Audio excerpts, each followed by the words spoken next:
بسم الله الرحمن الرحيم. متابعي العاب القوى المصريه في استاد الاسكندريه وعلى هامش بطوله الجمهوريه العاب القوى تحت 14 سنه، لنا لقاء مع الاستاذ الدكتور عصام غريب الرئيس الجهاز الفني بنادي سبورتنج السكندري لالعاب القوى. دكتور عصام، اهلا بك. اهلا بيك يا كابتن اسامه، نورت اسكندريه كلها.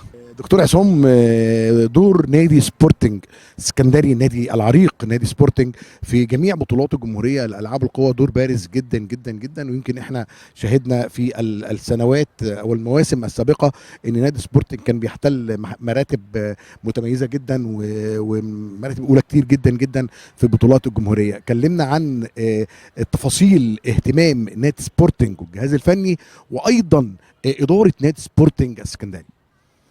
انا بشكرك جدا اولا انك انت على طول المنبر الاعلامي الموجود بقى لالعاب القوى على مستوى مصر كلها. كنا مفتقدين الجزء ده بشكل كبير. شكرا يا دكتور. عايز اوجه لك الشكر اولا. الحاجه الثانيه قبل ما اخش على فريق سبورتن، عايز اشكر الاتحاد على النقله التاريخيه او النقله المحترمه قوي من الدكتور سيف للعميد حاتم فوده والمجموعه اللي معاه. كانت نقله شيك جدا ومتميزه على مستوى مصر، فانا بهنيهم وان شاء الله بالتوفيق ليهم في الدوره اللي جايه. وهي باينه من اولها، يعني الموضوع بادئ من اوله بشكل قوي، يعني ان شاء الله يستمر على كده ان شاء الله باذن الله. الحاجه الثانيه فرقتنا الحمد لله كسبورت، الحمد لله احنا يعني مش عايز اقول ان احنا بقينا من المنافسين الغلسين شويه، الحمد لله رب العالمين. لما اقول لك بس الارقام تخض شويه، احنا تقريبا كقطاع على مستوى النادي حوالي 750 ما بين تسجيل الاتحاد والمدارس والبواعم والتجهيز، فالحمد لله بقينا قطاع كبير على مستوى النادي جوه النادي وعلى مستوى الاتحاد في نفس الوقت كمان نعتبر من القطاعات الكبيره الموجوده.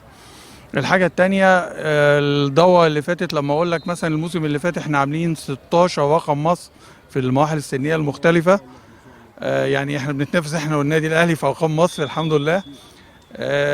جزء تاني ان احنا موجودين في جميع المراحل السنية تقريبا في المراكز الثلاثة الاوائل. طبعا الاهلي هو متصدر بس بنغلس عليه، ممكن ناخد منه مثلا زي 23 مرة البنات مثلا، ناخد منه حاجة بسيطة كده، لكن موجودين معانا الاهلي والزمالك تملي بنخبط مع بعض كتير في الثاني والثالث. وعندنا لاعبين بقى متميزين في المنتخب، حوالي 8 لاعبين موجودين على مستوى المنتخبات بالمراكز ليهم، زي مثلا البحر الابيض تاني، سيف في الوثب الثلاثي ثالث في البطوله العربيه 23، لينا اول عرب في الحواجز، احمد حسام في التتابع. يعني الحمد لله عدد بنتائج في المنتخب متميزين بشكل كويس جدا. الجزء الثاني على مستوى البطولات الجمهوريه،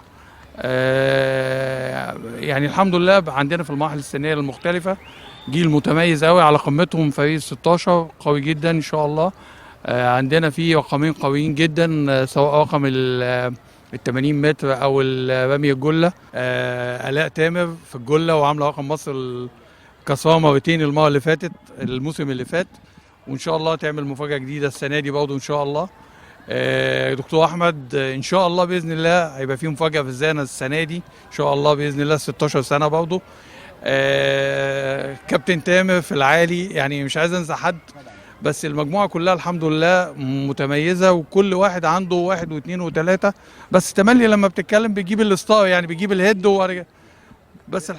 دكتور عصام، تقول ايه لمنطقه اسكندريه العاب القوى للتنظيم الجميل الرائع اللي شاهدناه في بطوله الجمهوريه اللي تحت 8 و9 سنوات، وامس بطوله الجمهوريه لالعاب القوى امس 12 تحت مواليد 2012 واليوم السبت 2011. تقول ايه لمنطقه اسكندريه دكتوره داليا ومدير البطوله دكتور امين شعبان؟ لا، اسكندريه هتكلم عليها كتير قوي طبعا، بس عايز اختم الجزء الاولاني بتاع النادي ان حقيقي اللي بيدعم ده كله مجلس إدارة قوي جدا ومؤمن باللعبة ومؤمن وبيتابع النتائج بشكل غير طبيعي. يمكن حضرتك بتشوف جزء كبير من أعضاء مجلس الإدارة اللي بيجي يزورنا في كل بطولة إنهم مهتمين جدا باللعبة بشكل خاص، لأن شايفين لامسين التطور والتقدم فيها الحمد لله.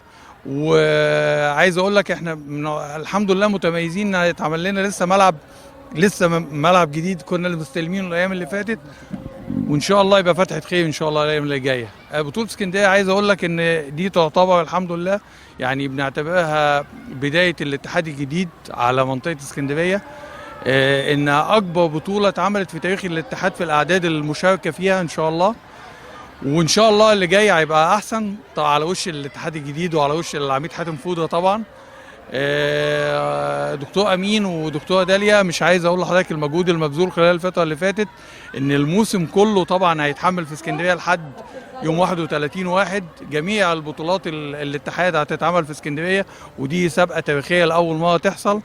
طبعا ده مجهود منطقه غير طبيعي يعني، فبنشكر عليه دكتور امين ودكتوره داليا، وبنشكر عليه الاتحاد طبعا انه وثق في منطقه اسكندريه انها تقدر تشيل المجهود ده. ومصر كلها يعني منوره اسكندريه، والحمد لله في ايام ما فيهاش شتاء. لا احنا عايزين شتاء برضه، عايزين الجو ده، عايزين نستمتع بيه يا دكتور عصام في ان اسكندريه. شاء الله باذن الله ان شاء الله. متابعينا الكرام، كان لهذا اللقاء الراقي مع الاستاذ الدكتور عصام غريب، رئيس جهاز العاب القوى بنادي سبورتنج السكندري العريق.